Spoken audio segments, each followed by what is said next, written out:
मामलों में भी इस आदमी ने तीन आदमियों को थाने में रखा है, 7 गांव के मामले में भी इतनी घिनौनी हरकत, इतना नाजायज फायदा उठाया इसने। मैं अब अपनी वाणी को विराम देता हूँ। जय हिंद, जय।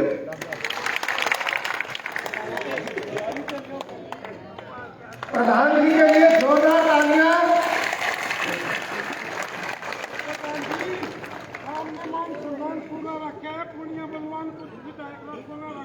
लेकिन गांव में मान सम्मान पूरा रखे आपका।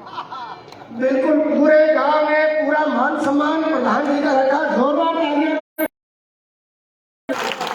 अब हमारे मध्य हरियाणा राजनीति के मुकुटमणि चौधरी भजनलाल जी के पुत्र, हमारे अपने शेरे हरियाणा चौधरी कुलदीप जी बिश्नोई एक से किसी रुकावट के हमारे बीच में आ सके,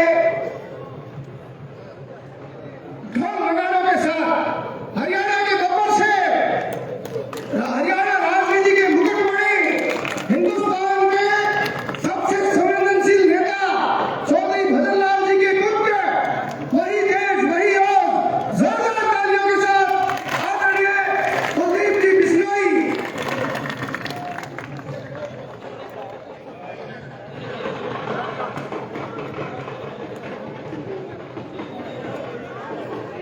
चौधरी कुलदीप बिश्नोई हरियाणा के शेर की, आप बोलोगे जय हो, जय हो। हरियाणा के शेर की, हरियाणा के शेर की, हरियाणा के शेर की, हरियाणा के बब्बर शेर की, हरियाणा की राजनीति के मुकुटमणि हमारे अपने बोलिए चौधरी कुलदीप बिश्नोई। पूरे जोश के साथ कुलदीप बिश्नोई, जोरदार तालियों के साथ चौधरी कुलदीप बिश्नोई। आप सबके मध्य हमारे अपने हरियाणा के मुकुटमणि, राजस्थान से जिनका गहरा नाता रहा है, मलखेड़ा की इस पावन धरा पर हरियाणा के लाल किसानों की आत्मा चौधरी कुलदीप बिश्नोई का जोरदार तालियों के साथ बहुत बहुत अभिनंदन, वंदन, स्वागत। आज मैं निवेदन करूंगा, मंच पर अपना स्थान ग्रहण करें। आदरणीय धीर जी बनिहार, आपका भी बहुत बहुत स्वागत।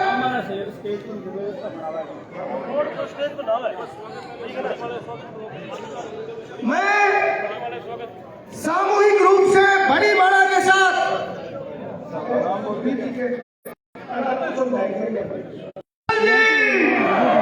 चौधरी भजनलाल जी, चौधरी भजनलाल जी। अब मैं राजस्थान की आन बान और शान के प्रतीक के रूप में हमारे कुलदीप जी बिश्नोई का अभिनंदन, वंदन, स्वागत।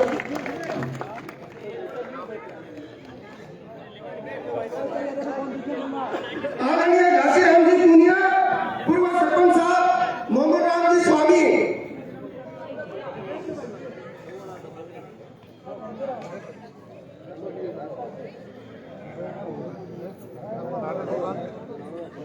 नेता प्रतिपक्ष मांगीलाल जी गोयल का भी बहुत बहुत अभिनंदन, वंदन, स्वागत। मंच पर स्थान ग्रहण करें। चेयरमैन बलवंत जी सैनी का भी बहुत अभिनंदन, मंच पर स्थान ग्रहण करें।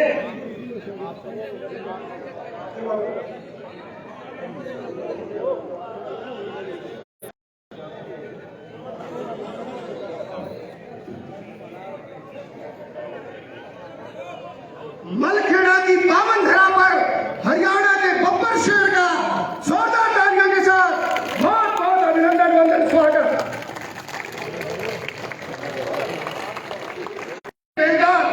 आदरणीय रणधीर जी परिहार साहब का पगड़ी पहनाकर अभिनंदन, वंदन, स्वागत करें।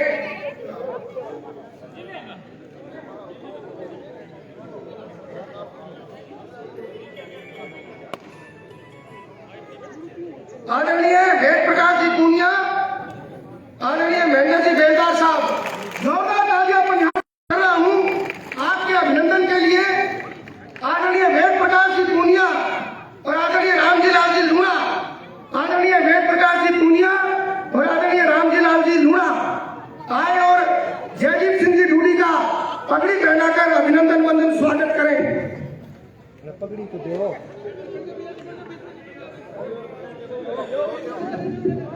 पढ़ना जी। हम बड़भागी की चौधरी कुलदीप बिश्नोई सौभाग्य से हमारे चुनाव के सह प्रभारी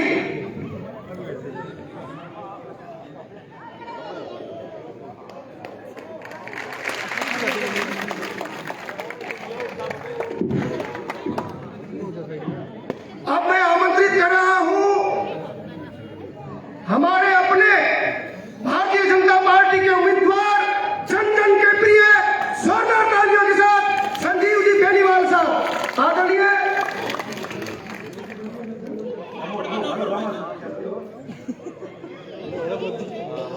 आदरणीय उषार सिंह जी पूनिया, आदरणीय भूप सिंह जी सनोप सोलन जी आए और हमारे लोकप्रिय नेता आदरणीय ओम प्रकाश जी, आदरणीय ओम प्रकाश सिंह उप सरपंच संजीव बेनीवाल, संजीव बेनीवाल, भारतीय जनता पार्टी, भारतीय जनता पार्टी प्रधान। और आपके इस गांव में जिनकी ससुराल है आदरणीय अनिल जी ओलख साहब का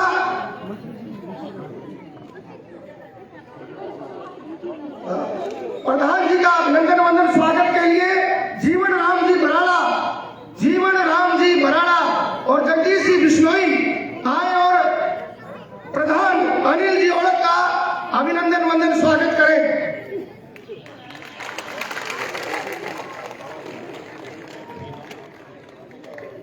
अब सामूहिक रूप से मनखेड़ा की इस पावन धरा पर, धौरों की इस धरती पर आदरणीय कुलदीप जी बिश्नोई साहब का सामूहिक रूप से माल्यार्पण के लिए मैं नाम आमंत्रित कर रहा हूं।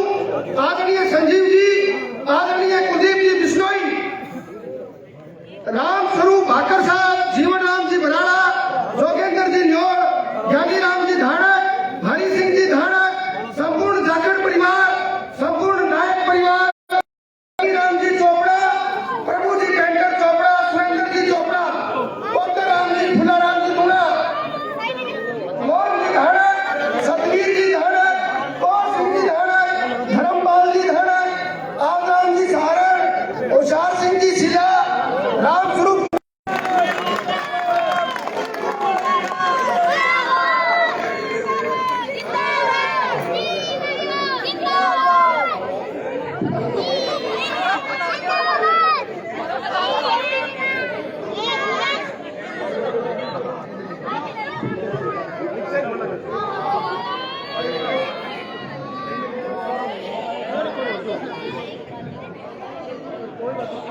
अब मैं आमंत्रित कर रहा हूं पूर्व मंत्री राजस्थान सरकार, जोरदार तालियों के साथ जयदीप सिंह जी डूडी।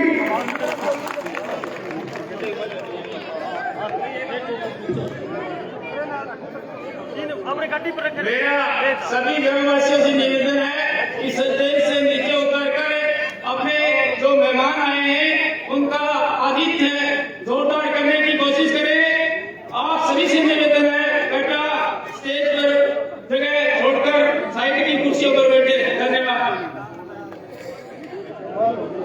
आदरणीय जयदीप सिंह जी डूडी, जोरदार तालियों के साथ।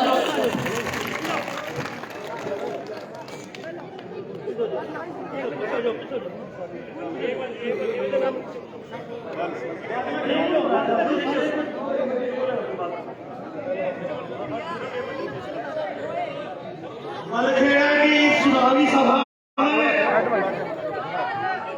हमारे यहाँ पधारे हरियाणा के शेर आदरणीय भाई कुलदीप सिंह जी, आप यहाँ मलखेड़ा पधारे, आपका हार्दिक अभिनंदन। भाई सब्जी बेनीवाल जी, ममता सिंह हमारे प्रधान बालक सिंह जो गांव के दौड़े भी हैं, हमारे नगर पालिका के भादरा के चेयरमैन बलवंत जी, तमाम साथ पधारे सरपंच साथी, पूर्व सरपंच साथी, जिला परिषद के सदस्य, ब्लॉक समिति के सदस्यगण और सात पार्टी के तौर कार्यकर्ताओं, मेरे सामने मन करा के बैठे मेरे अभिनंदनकर्ताओं का इतनी संख्या में आप आए हैं, मलगड़ा के साथियों, मेरी माताओं बहनों प्यारे बच्चों, साथियों, आज इस सभा में कुलदीप जी का आना तो यहाँ की पूरे राजस्थान के से प्रभारी है और मलखेड़ा में आना एक मायने रखता है। बहुत बड़ी बात है, आपसे वोटों की अपील करने के लिए आए। आजमपुर का हमारा सोनीदान का साथ रहा है और इस साथ तो हम भविष्य में और पीछे भी निभाते रहे हैं। मैं चाहूंगा कि आप उनकी अपील को आप लोग सड़कों पर बिठाएंगे, ये आपसे निवेदन कर रहा हूं। साथियों, जैसा भादरा का मानना है, जो पिछले 5 साल में जो भादरा ने जो स्थिति देखी है, ठीक है, इस गांव का विधायक है, गलती आपकी नहीं, गलती मेरी भी हुई थी, गलती मेरी भी हुई थी, लेकिन इस गलती को सुधारना है, क्योंकि इसने वातावरण खराब कर दिया।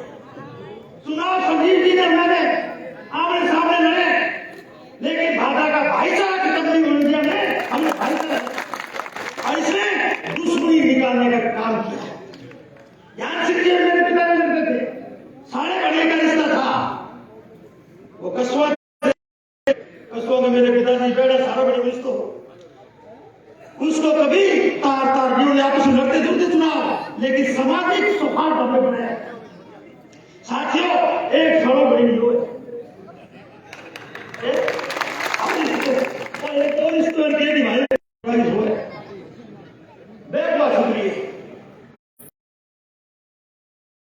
वो एक हरियाणा में कोई आए तो बेचारा सुनने की मेरे करने मीनू मेरी गाल काटना कि कुत्ता पता कर, अरे मन खेड़े में बड़े बड़े क्या सोच जाएगी, हाँ पर आज क्या 350 सोच जाएगी। कुलदीप जी हमारे बीच में रोकड़ पर आके इसके जाना भी है, संजीव जी को बोला पूरी बात बताएंगे। मैं तो एक ही हाथ और एक प्रार्थना है, ये बीमारियों कंडो छुटाएगी। बहुत बहुत धन्यवाद, जय हिंद, जय बहुत बहुत धन्यवाद आदरणीय जयदीप सिंह जी। अब हमारे बीच में अखिल भारतीय विश्नोई महासभा के राष्ट्रीय अध्यक्ष देवेंद्र जी उपस्थित हैं। इस महाधरा पर उनके अभिनंदन के लिए मैं पूर्व सरपंच जय मोदी देवेंद्र जी का बहुत बहुत अभिनंदन वंदन स्वागत। अब मैं आमंत्रित कर रहा हूं हमारी आत्माओं में प्रतिष्ठापित जन जन के नेता भारतीय जनता पार्टी के अधिकृत आज की इस चुनावी सभा में हमारे बीच पधारे हरियाणा से पधारे हुए हमारे किसान नेता और हमारे राजस्थान भाजपा के सह प्रभारी आदरणीय मेरे बड़े भाई कुलदीप बिश्नोई जी, पंचायत समिति के प्रधान आदरणीय अनिल जी ओरक साहब, हरियाणा से पधारे हुए पूर्व विधायक माननीय सुखविंदर मांडी जी, हरियाणा से पधारे हुए आदरणीय रणवीर जी परिहार साहब, अखिल भारतीय विश्नोई सभा के अध्यक्ष आदरणीय श्री देवेंद्र जी गुड़िया साहब, समिति जिला परिषद के सदस्यगण, सभी सम्मानित सरपंच साहिबान और पार्टी के सभी सम्मानित पदाधिकारीगण, गांव के मेरे परम आदरणीय बुजुर्गों, नौजवान साथियों, दोस्तों, मित्रों, प्रेस के मेरे आदरणीय बंधुओं और मातृशक्ति के रूप में विराजमान माताओं, बहनों, प्यारे बच्चों, मानी जी का, रणवीर परिहार जी का, हमारे आदरणीय देवेंद्र गुड़िया जी का, जितने भी हमारे मेहमान इस सभा में हरियाणा से और बाहर से पधारे हैं, उनका भी बहुत बहुत हार्दिक अभिनंदन और स्वागत करता हूं। साथियों, आपने यहाँ पहुंचने पर हमारा सबका मान सम्मान अभिनंदन किया, उसके लिए मलखेड़ा गांव के सभी सम्मानित बुजुर्गों का, कार्यकर्ता बंधुओं का, नौजवानों का, युवा साथियों का, माता बहनों का भी बड़ी संख्या में आप पधारी है, तो मैं आप सबका पार्टी की तरफ से, मेरी तरफ से मैं आपको बहुत बहुत धन्यवाद देता हूं, आपका आभार व्यक्त करता हूं। और इस चुनाव के लिए आप लोगों के आशीर्वाद से भारतीय जनता पार्टी ने मुझे एक बार फिर से पार्टी का उम्मीदवार बना करके लोगों को भ्रमित करके या लाल झंडे वाले ने सत्ता हासिल कर। आज जहां तक आवाज का सवाल है, जिस आवाज को भागला विधानसभा क्षेत्र की जनता ने यहां से बुलंद करके भेजा, वो आवाज जयपुर पहुंचते पहुंचते कांग्रेस की झोली में जाकर के बैठ गई। चाहिए था और राज के लिए इन्होंने कांग्रेस पार्टी का से हाथ मिला लिया, कांग्रेस को समर्थन देकर के कांग्रेस की सरकार बचाने में मदद की। राजस्थान में कांग्रेस पार्टी के नेताओं ने पिछले चुनाव में 2 बड़े नारे दिए थे। राजस्थान के किसान के लिए कहा गया कि सरकार बनने के बाद 10 दिन के भीतर राजस्थान के किसान का संपूर्ण कर्जा। तो आज जहां तक नौजवानों का सवाल है, शिक्षित बेरोजगारों का सवाल है, लगातार राजस्थान की इस सरकार के दौरान लगातार पेपर आउट हुए, लगातार पेपर बेचने का काम किया गया, लगातार परीक्षाएं होती गई और एक तरह से राजस्थान का युवा वर्ग, राजस्थान का शिक्षित बेरोजगार नौजवान जो है लगातार उनके हितों के साथ उठाया गया। और राजस्थान प्रदेश में जब इस आवाज को उठाने के लिए प्रतिपक्ष ने जब विधानसभा में इस मांग को रखा और ये मांग की कि इस पेपर लीक प्रकरण की जांच सीबीआई से होनी चाहिए, तो उस समय सबसे पहले खड़ा होकर के किसी ने विरोध किया, तो लाल झंडे वाले इस प्रतिनिधि ने किया और ये कह के विरोध किया कि सीबीआई जांच की कोई आवश्यकता नहीं। आज राजस्थान प्रदेश का नौजवान, आज राजस्थान प्रदेश का शिक्षित बेरोजगार नौजवान साथी चिल्ला चिल्ला कर जब न्याय की मांग कर रहा है, तो मैं पूछना चाहता हूं, ये चुनी हुई आवाज खामोश कैसे हो गई? एक तरह से कर्जा माफी का नारा दिया था और कर्जा माफी के लिए पूरे 5 साल तक कर्जा माफी का यहाँ का किसान इंतजार करता रहा। कई जगह राजस्थान प्रदेश में किसान को कर्जे की वजह से आत्महत्या तक करनी। मैं पूछना चाहता हूं कि आज सिद्धमुख सिंचाई परियोजना का किसान हो, हमारे अमर सिंह सिंचाई सिस्टम का किसान हो, चाहे हमारे लोड फिगर का किसान हो, न केवल सिंचाई के लिए पिछले 4 साल से ट्राई कर रहा है, बल्कि पीने के पानी के लिए भी लाले पड़े हुए हैं, खाना पानी पीने के लिए भी कई गांव को मजबूर होना पड़ा। जब ऐसी स्थिति पैदा हुई, पानी पूरा 1 लाख तक का जो बीमा क्लेम था उसको 1300 पर ला करके छोड़ दिया, तो ये आवाज खामोश कैसे हो गई? किसान के नाम पर खामोश कैसे हो गई? ये बड़ा सवाल। आज चारों तरफ किस तरह का माहौल है? आज पूरे इस क्षेत्र के अंदर आज एक तरह से चिट्टे जैसे मादक पदार्थ की तस्करी इस पूरे सीमावर्ती इलाके में हो रही है। और कभी आचार संहिता लगने के बाद में आपने रिपोर्ट देखा होगा, आपने आचार संहिता लगने के बाद के हालात देखे होंगे। कभी चंदन के तस्कर पकड़े जाते हैं, कभी नकली डीजल बनाने के तस्कर पकड़े जाते हैं, कभी मेडिकेटेड नशे के तस्कर पकड़े जाते हैं, कभी हथियारों के तस्कर पकड़े जाते हैं, कभी लकड़ियों के तस्कर पकड़े जाते हैं, कभी दारू के तस्कर पकड़े जाते हैं। एक तरह से यहाँ तस्करी का साम्राज्य भागला विधानसभा क्षेत्र में पैदा कर दिया गया। तभी आवाज खामोश कैसे हुई? ये भी बड़ा सवाल। आवाज की बात करते हैं, अनुसूचित जाति के भाइयों के साथ इस पूरे विधानसभा क्षेत्र में इस तरह का व्यवहार शासन के दौरान हुआ। चाहे आप बरवाली गांव की घटना को ले लीजिए,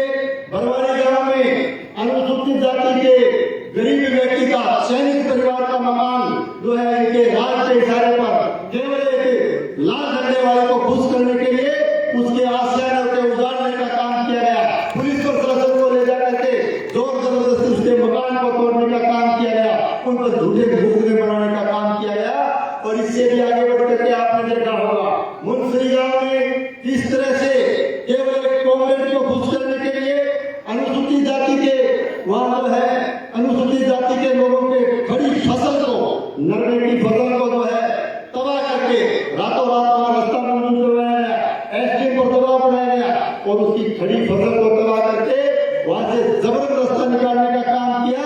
और जब उन्होंने अपनी आवाज उठाई तो रातों रात ले जाकर के थाने में बंद कर दिया गया, उन पर मुकदमे बनाने का काम किया गया। ऐसी स्थिति यहाँ तक के लिए रुकी। आपने देखा होगा मेरिया गांव में भी अनुसूचित जाति के मेघवाल परिवारों के गरीब व्यक्तियों के यहाँ से आने को 3-4 घरों को तोड़ करके निश्चित तौर से जुल्म और जाति करने का काम किया गया, उन पर भी मुकदमे बनाए गए। तो एक तरह से ये हालात अनुसूचित जाति के लोगों के साथ हुई है। मैं इससे भी आगे बढ़ करके कहना चाहता हूँ, खुद मलखेड़ा गांव में आप साक्षी हो, आप इस बात को जानते हो यहाँ की गरीब व्यक्तियों के साथ किस तरह का व्यवहार इनके शासन के दौरान किया गया। आपने देखा होगा कि यहाँ के गरीब व्यक्ति अनुसूचित जाति के हमारे भाई केवल न्याय मांग रहे थे और शांतिपूर्ण तरीके से लोकतांत्रिक ढंग से या धरना दे रहे थे, अपनी मांग को लेकर धरना दे रहे थे। तो उनकी सुनवाई करने की बजाय उनको रातों रात पुलिस का जबरन जोर बना करके पुलिस के बैठा करके और पुलिस के दबाव उनको यहाँ से उठा करके पुलिस ले गई, करीब सैकड़ों लोगों को ले गई और रात भर उनके साथ मारपीट की गई। उसका सीधा वीडियो प्रसारण करके लाइव वीडियो दिखा करके यहाँ के एमएलए को खुश करने का प्रयास यहाँ की पुलिस करती रही। इससे ज्यादा जाति कोई हो नहीं सकती, इससे ज्यादा शर्म की बात कोई हो नहीं सकती। और उन पर झूठे मुकदमे लगाने का काम सैकड़ों लोगों पर, मलखेड़ा गांव में अनुसूचित जाति के लोगों पर, सैकड़ों लोगों पर झूठे मुकदमे लगाने का काम किया गया। जब इतना बड़ा अन्याय हमारे इस इलाके में अनुसूचित जाति के लोगों के साथ हुआ, तब यह आवाज खामोश कैसे हो गई, ये बड़ा सवाल है। साथियों, इस तरह के हालात इन लोगों ने पैदा किए हैं, इस तरह का वातावरण इन लोगों ने बनाया।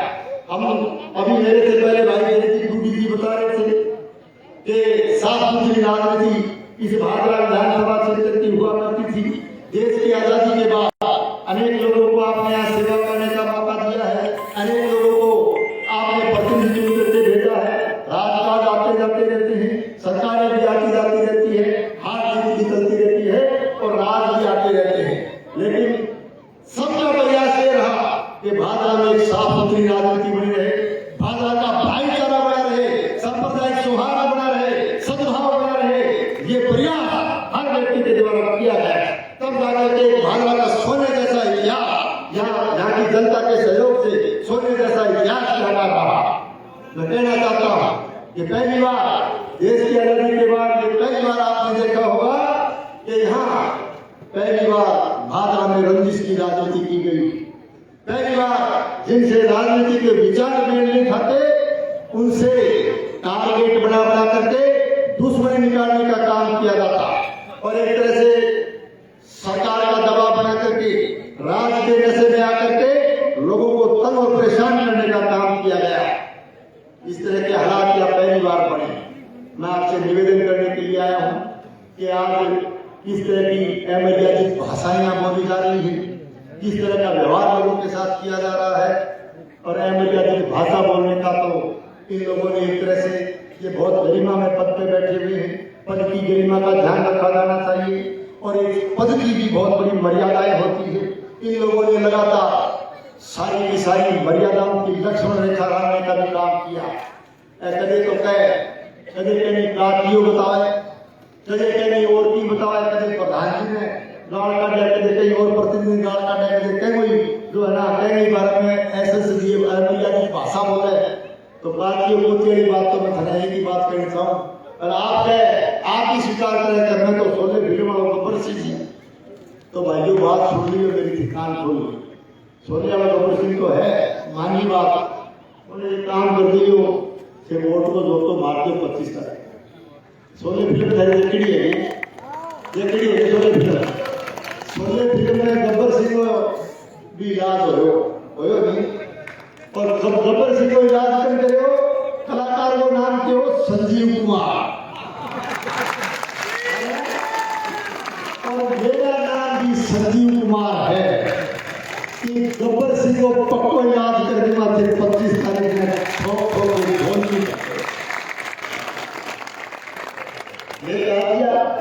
किसी को कुछ बोलता है कहता है गब्बर सिंह थे वो आपको काट दो फिर मैं खाना बताऊं आपकी क्या दिक्कत आज किस तरह की भाषाएं बोलते हैं भाषा पर तो लगाम करके सिखाओ बोल के एकदम से कम हो रहा है इसको तो प्रधान जी से बात कोरोना की पर ठीक तो सब राज्यों में भाषा तो ठीक बोले यार तो किस तरह की भाषाएं बोलते हैं तो मैं ज्यादा लंबी बात नहीं कहते हुए इतना ही कहना चाहता हूँ कि देखिए इन्होंने न तो जनता का मान और सम्मान किया न चुने हुए जनप्रतिनिधियों का मान और सम्मान किया न पंचायती राज का मान सम्मान किया न नगर पालिका के चुने हुए प्रतिनिधियों का मान और सम्मान किया निश्चित रूप से इस तरह के हालात इन लोगों ने पैदा किए तो आज अब मान सम्मान करे क्या वो तो जनता तो ये रूप है और हीरे की पहचान आने है तो नहीं अरे ये बड़ो मल केड़ा थोड़ा बटाऊ बैठे ये बड़ो आदमी लेकिन हीरे की पहचान हर एक से होती नहीं होती ना तो बात तो भाई है क्योंकि खोटा सिक्का चला दिया गए थे खोटा सिक्का डाल दिया मैं कहना चाहता हूं कि चढ़ते सूरज ढलते देखे बुझते दीवे बढ़ते देखे हीरे का कोई मोल ना जाने खोटे सिक्के चलते देखे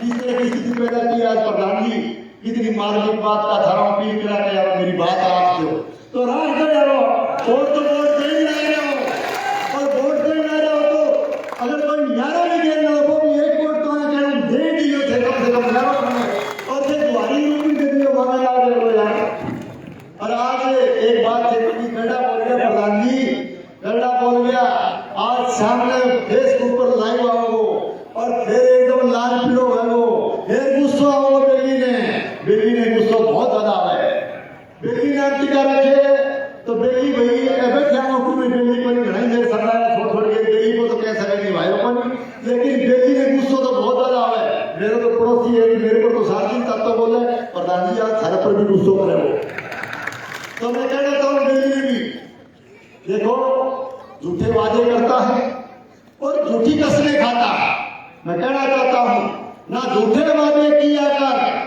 ना झूठी कसमें खाया कर ना झूठे वादे किया कर ना झूठी कसमें खाया कर तू गुस्से में ना आया कर तू ठंडा करके खाया कर बेली ये राज बदलने वाला है बेली ये वक्त बदलने वाला है इस दिल को थोड़ा समझाया है बहुत बहुत धन्यवाद मैं आपसे अपील करता हूँ कि हमारे यहाँ के हरियाणा के किसान नेता और यहाँ पूरे इलाके में जो घर घर तक जिनकी पहचान थी स्वर्गीय चौधरी भजनलाल जी जिनका नाम पूरे भादरा तहसील के अंदर हर घर में उनकी पहचान थी हर घर को नाम से जानते थे हर घर तक उनकी पहचान थी पकड़ थी आज स्वर्गीय चौधरी भजनलाल जी के सुपुत्र हमारे हरियाणा के किसान नेता हमारे यहाँ के सह प्रभारी आदरणीय कुलदीप बिश्नोई जी आज आपसे रूप होकर के अपनी बात कहेंगे मैं आमंत्रित करता हूं बड़े भाई कुलदीप बिश्नोई जी को कि आप आए और इस जनसभा को संबोधित करें भाई कुलदीप बिश्नोई जी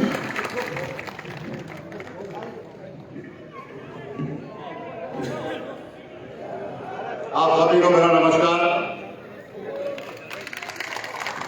बहुत ही गंभीर वक्ता हमारे पारिवारिक सदस्य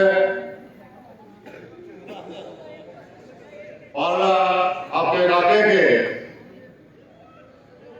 भादरा के भावी विधायक प्रदेश के भावी मंत्री भाई संजीव बेनीवाल जी यहाँ पर उपस्थित पूर्व संसदीय सचिव श्री जयदीप डूडी जी भारतीय जनता पार्टी के वरिष्ठ नेता श्री राजीव कथवा जी श्री अनिल औलख जी प्रधान पंचायत समिति भादरा मेरे बहुत ही प्रिय साथी बहुत ही जबरदस्त जिनका हमारे प्रदेश में नाम है बहुत ही मेहनती बहुत जुझारू भाई सुखविंदर सिंह सोरान जी अभी मेरे बेटे ने भी उपचुनाव आदमपुर से जीता आप जानते हैं उसके अंदर भी मेरे ऊपर बहुत एहसान इनका है उन्होंने बहुत दिन वहां पर मेरे बेटे को आशीर्वाद देने के लिए लगाए थे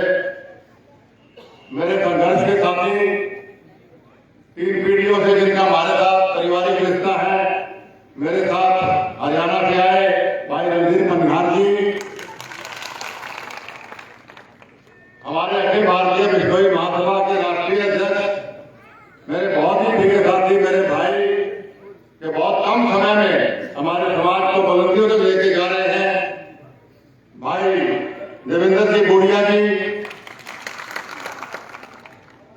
मेरे पुराने साथी, मेरे मित्र भाई शिवराज जाखड़ जी, यहाँ पर उपस्थित नगर पालिका के चेयरमैन भाई बलवंत सैनी जी, मंचासीन सभी सम्मानित नेतागण, प्रेस के साहिबान, बुजुर्गों, माताओं, बहनों, नौजवान साथियों, प्यारे बच्चों, सबसे पहले तो आप इतनी भारी संख्या में अपना साथ, अपना सहयोग, अपना आशीर्वाद देने तो यहाँ पर पधारे हैं, इसके लिए मैं भाई संजीव बेनीवाल जी की ओर से, अपनी ओर से और तमाम नेताओं की ओर से आप सबका हाथ जोड़ के अभिनंदन करता हूँ, आपका स्वागत करता हूँ। और साथ ही मुझे नहीं पता कितने साथियों को यह पता है कि हमारे भाई संजीव बेनीवाल जी का जन्मदिन भी है। इनको अपनी ओर से जन्मदिन की बधाई मैं दे चुका, लेकिन आपकी ओर से बधाई दूं कि नहीं ये बताइए पहले। तो दोनों हाथ खड़े करके आप आशीर्वाद दीजिए कि आने वाले 25 तारीख को ये जन्मदिन का तोहफा इनको आप वोट के रूप में देंगे, आशीर्वाद के रूप में देंगे।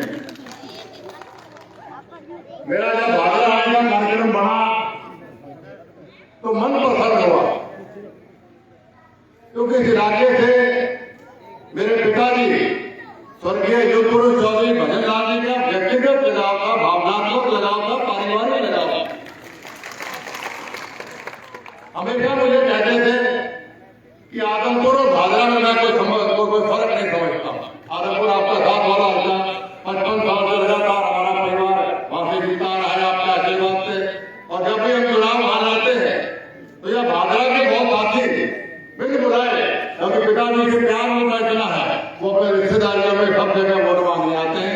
एक पारिवारिक रिश्ता हमारा बना है। उस पारिवारिक रिश्ते की वजह से भावनात्मक खुशी हुई कि जिस जगह पे चौधरी भजन लाल जी आया करते थे, यहाँ के कितने लोगों को नाम से मेरे पिताजी जानते थे। क्या व्यापारिक बात हो जाए, राजनीतिक बात हो जाए, सामाजिक बात, उस जगह पर अगर पवित्र जगह पे मुझे जाने का अवसर मिला, मैं अपने आप को आज गर्वित और गौरवित महसूस करता हूँ। दूसरा कारण मेरा यहाँ पे आने का हुआ अपने भाई संजीव बेनीवाल जी के लिए, क्योंकि इनका हमारा पारिवारिक रिश्ता है। इनके पिताजी मेरे पिताजी घनिष्ठ मित्रों में थे, सभी को पता है इस बात का, और ये मेरे घनिष्ठ मित्रों में है। आदमपुर चुनाव में भी, मेरे बेटे के चुनाव में भी ये हमें आशीर्वाद देने वहां पर आए थे। तो मैं इसलिए दूसरा कारण मेरा यहाँ आने का था, एक परिवार का भाई होने के नाते। और तीसरा कारण मेरा जाने का था आपको आईना दिखाने, अच्छे बुरे की पहचान करवाने, अपने बुराई की पहचान करवाने। पहला जैसा मैंने आपको कहा कि पिताजी का पारिवारिक रिश्ता और लगाव आप लोगों से था। दूसरा मैंने कहा इतना बढ़िया हमारा पारिवारिक रिश्ता संजीव बेनीवाल जी के साथ। एक हल्के में क्या चाहते हैं आप? एक अच्छा नौजवान, एक अच्छा व्यक्ति हमारी नुमाइंदगी करे, एक अच्छा व्यक्ति जिसके परिवार का अच्छा इतिहास रहा हो, अच्छा वक्ता हो, इतना बेहतरीन भाषण उन्होंने दिया, इतने शेरो शायरी या अपनेपन की भाषण थी, और एक बात की नॉलेज इन्होंने आपके बीच में रखी। ऐसा नुमाइंदा आपको चाहिए। तीसरा मैं आपसे जिक्र कर रहा था, हम गाड़ी में रास्ते में आ रहे थे, मैं चर्चा रणधीर भाई से कर रहा था, देवेंद्र जी से कर रहा था कि कांग्रेस के लोग ये क्या क्या क्या वोट मांगते होंगे यहाँ इलाके के अंदर, राजस्थान के अंदर। क्योंकि 5 साल की सरकार में जो गहलोत सरकार, ये अत्याचार, भ्रष्टाचार, बलात्कार इस सरकार में शिष्टाचार बन गया। तो क्या ये क्या क्या वोट मांगते हैं आप लोगों कि हमने 5 साल भ्रष्टाचार किया, 5 साल हमने राजस्थान को रोका, इसलिए हमारे को वोट दीजिए? ये क्या क्या वोट मांगते हैं आप लोगों से? गहलोत साहब कहते हैं, मेरा घोषणा पत्र पड़ रहा था कि अभी मेरे को 5 साल और मौका दो, मैं आपके लिए ये करूंगा, ये करूंगा, ये करूंगा। तो आपको 5 साल सरकार आपकी थी, आपको किसने रोका था? आपने जो घोषणा पत्र अभी बना रहे हैं, ये 5 साल में आप इम्प्लीमेंट कर सकते थे। सरकार आपने की क्यों नहीं किया? क्योंकि इन्होंने कुछ करना नहीं। इनका काम ये है कि आपको गुमराह करें आपसे वोट ले और फिर 4.5 साल आपको लूटे और आखिर 6 महीने में जैसे अभी ये झुंझुने आपको पकड़ा रहे उस प्रकार के झुंझुने आपको पकड़ा के दोबारा सरकार बना के लेके आए। लेकिन साथियों, समझदार वोटर होता है। मैंने 6 चुनाव जीते हैं, 2 लोकसभा के, 4 विधानसभा के। हर चुनाव में, अपने चुनाव के अंदर भी, अभी मेरे बेटा चुनाव जीता उसके चुनाव के अंदर भी मैं हर भाषण में अपनी बात जरूर कहता हूं कि हर चीज को नाप तोल के आप देखिए। 5 साल के बाद आपको मौका मिलता है आपको अपना भविष्य तय करने का। आपका वोट कोई साधारण चीज नहीं होती है, आपके वोट की बहुत बड़ी कीमत होती है। 5 साल का लेखा जोखा आपको देखना चाहिए वोट डालने से पहले, बटन दबाने से पहले कि 5 साल गहलोत सरकार ने हमें क्या दिया। 5 साल में आपको वोट डालने से पहले सोचना होगा। जैसा भाई संजीव बेनीवाल जी ने बताया कि यह पेपर लीक दुनिया के इतिहास में हमने कभी ये नहीं सुना था। लंबा 36 साल का राजनीतिक जीवन मेरा हो गया, हमने कभी ये नहीं देखा कि जो पेपर आए कोई पेपर लीक हो जाए। बगैर सरकार की मेरी भगत की पेपर लीक नहीं हुआ करते। सरकार की मेरी भगत है। विधायक जैसा भाई संजीव जी ने बताई बात का मुझे नहीं पता था। बड़ी हैरानी की बात है कि भाई विधानसभा के अंदर अगर सीबीआई की बात हो और कोई ईमानदार विधायक हो तो खड़ा होकर उसको बोलना चाहिए था कि सीबीआई की मांग होनी चाहिए। अगर आदमी ने विरोध किया है तो कहीं ना कहीं ये भी मिला हुआ हो सकता है इसके अंदर, इसमें कोई बड़ी बात नहीं हो सकती। ये साथियों, सोच समझ के हमने देखना इन 5 सालों में क्या दिया। एक लंबी लिस्ट मुझे पकड़ाई गई कि क्या 27,000 करोड़ का खनन घोटाला, 20,000 करोड़ का बजरी घोटाला, पेपर के आधा गहलोत के आधा मंत्रियों में भ्रष्टाचार के आरोप, 19,044 किसानों की जमीनें कुछ हुई आप जानते हैं, 19,444। राहुल गांधी ने कहा था कि आप गहलोत के मुख्यमंत्री बनाओ 5 साल पहले। पहली कदम में पता नहीं 24 घंटे और 48 घंटे कुछ बोला था और उंगलियों में गिना था 1 2 3 4 5 6 7 8 9 10 दिन होंगे सारे कर्जे माफ कर दूंगा। तो कर्जे माफ करे 19,444 किसानों की जमीन पूरी करी। परमात्मा भी देखता है कितना किसान हमारा अन्नदाता होता है, उनकी जमीनें छीनने का काम आपने किया। ऊपर वाला कभी आपको माफ नहीं करेगा। उन किसानों ने वादा खिलाफी आप लोगों ने की। और आप सभी जानते हैं कि पिछले 5 सालों में जो क्राइम रेट बढ़ा वो 11.61% बढ़ा।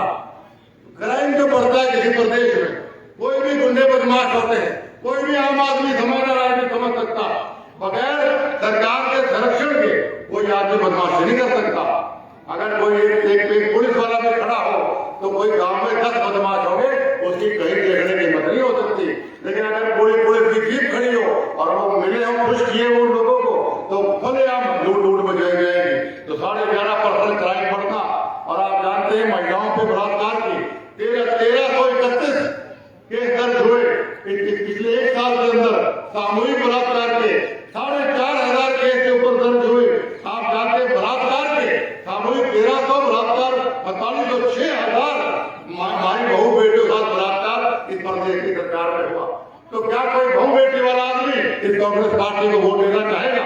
ये सोचने वाली बात है, ये समझने वाली बात है। मैंने आपको कहा कि मैं आपको आईना दिखाने आया हूं, मैं अच्छे बुरे की पहचान करवाने आया हूं। वही बात मैं आज आपके बीच में दोहरा रहा हूं। एक मैं कोई बात ऐसी नहीं बोल रहा, इस बात को आप नहीं जानते हो। लेकिन साथियों, वोट डालने से पहले हर एक चीज को आपने नाप तोड़ के देखना है। आपके वोट की ताकत, आपका आज का दिया हुआ वोट आपके आने वाले कल का भविष्य तय करता है।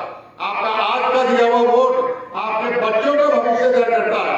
आपका दिया हुआ वोट आपके परिवार का, प्रदेश का और देश का भविष्य तय करता है। इसलिए साथियों, वोट डालते वक्त कोई गलती मत करना। कोई गांव की बात करेगा, कोई जाति की बात करेगा, कोई और तरीके से गुमराह करेगा। आपको ये देखना है 5 साल में भ्रष्टाचार बलात्कार के सिवाय, लूटने के सिवाय गहलोत सरकार ने हमें कुछ नहीं दिया। हमें एक ईमानदार और बढ़िया सरकार चाहिए। नरेंद्र मोदी जैसे हमारा देश का नेतृत्व कर रहे ऐसा प्रधानमंत्री वाली सरकार, भारतीय जनता पार्टी की सरकार हमें चाहिए जिससे देश को दुनिया के मानचित्र पर 1 नंबर पर लाए खड़ा कर दिया। आप जानते हैं आज आपने G20 देखा। G20 के अंदर आपने देखा किस प्रकार अमेरिका का राष्ट्रपति, कभी कांग्रेस के राज में आपने देखा कि कोई और अमेरिका का राष्ट्रपति सामने बैठा और हमारा प्रधानमंत्री उसको चेयर कर रहा हो, चेयर को सीना चौड़ा हो जाता है कि हमारे देश को विश्व गुरु बनाने के बाद जो माननीय नरेंद्र मोदी ने की, हमारा देश उच्च और बग रहा। हमारी आर्थिक व्यवस्था ऊपर बढ़ती जा रही है। आप जानते हैं धारा 370 कितनी पुरानी मांग थी, क्या किसी प्रधानमंत्री में हिम्मत हुई कि वो कर सकता था? नरेंद्र मोदी जैसा दबंग और मर्द प्रधानमंत्री में मिला कि धारा 370 में हटा कर गई। ऐसी भारतीय जनता पार्टी की सरकार हमें चाहिए। आप जानते हैं राम मंदिर की बात बहुत लंबी मांग थी। राम मंदिर बनाने की बात हो, क्या सर्जिकल स्ट्राइक की बात हो, क्या अर्थव्यवस्था की तेजी की बात हो, आयुष्मान योजना, डिजिटल योजना, पीएम आवास योजना, जनधन योजना, मुद्रा योजना, बिजली उत्पादन क्षमता, स्वच्छ भारत अभियान और स्वच्छ भारत अभियान के अलावा आप जानते चंद्रयान चांद तक पहुंचाने का काम हमारे साइंटिस्टों ने किया। लेकिन अगर सरकार बढ़िया ना हो तो पहले भी जो हमारे प्रधानमंत्री रहे वो नहीं पहुंचा पाए। इसलिए साथियों, सोच समझ के वोट का इस्तेमाल करें। आपका वोट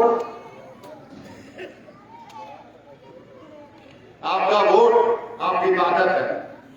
आपका वोट जैसे मैंने कहा आपका भविष्य तय करता है। इसके साथ जो मत करना, मैं एक भाई एक बेटा होने के नाते आपके पास अपने भाई के लिए हाथ जोड़ के वोटों की अपील करने आया हूँ। मैं किसी जमाने में मेरे पिताजी भी इस प्रकार इनके लिए वोट मांगने आते थे। खुशी है कि उसी तरह मुझे आज आपने मौका दिया। एक बार पुनः आप सब जो मेरे मान और सम्मान के लिए आपने पगड़ी बढ़ाई उसका आभार व्यक्त करता हूँ। और एक भाई एक बेटा होने के नाते क्योंकि लेट आप हो गए, मेरा कार्यक्रम एक लंबा सफर एक कार्यक्रम ऐसा मेरा और बड़ा है, वहाँ भी लोग कई घंटों से बैठे हैं। आपसे एक वादा लेने आया। तो चौधरी भजनलाल जी मेरे पिताजी का आपसे भावनात्मक लगाव था। वो भी शायद ऊपर से देख रहे होंगे कि भाई मैंने चाहे वो नहर बनवाने का काम था, क्या बिजली का काम था, चाहे रोजगार के काम थे, कभी उन्होंने आपको पीठ नहीं दिखाई। तो वो भी ऊपर से देख रहे होंगे कि आज मेरा बेटा अपने भाई के लिए वोट मांगने आया है, तो क्या बादल हल्के की जनता उसको आशीर्वाद देती है अपनी दिखाती। मन से आज शाम के टाइम में बैठे हैं। जो व्यक्ति मन से हमारे को साथ देना चाहता है वही आशीर्वाद के रूप में दोनों हाथ खड़े करके भाई संजीव बेनीवाल जी को आशीर्वाद दो कि आने वाली 25 तारीख को हम एक दफा वोट डाल के आपको यहाँ से जिताएंगे। एक बार पुनः आप सबका दिल की गहराइयों से मैं आभार व्यक्त करता हूँ कि आप हमें आशीर्वाद देने यहाँ पर आए। आपका बहुत बहुत धन्यवाद। नमस्कार, जय। धन्यवाद कुलदीप जी बिश्नोई। अब मैं पहलवान से निवेदन करूंगा कि वो आए और कुलदीप जी बिश्नोई को गुलदस्ता देकर के स्वागत करें। जोरदार नारों के साथ संजीव बेनीवाल, संजीव बेनीवाल। आगे का कार्यक्रम महाराणा है मेरा रामराज जी के घर संजीव बेनीवाल को कलम से तोड़ा जाएगा, वैपांगी का मुख पहलाकर स्वागत किया जाएगा।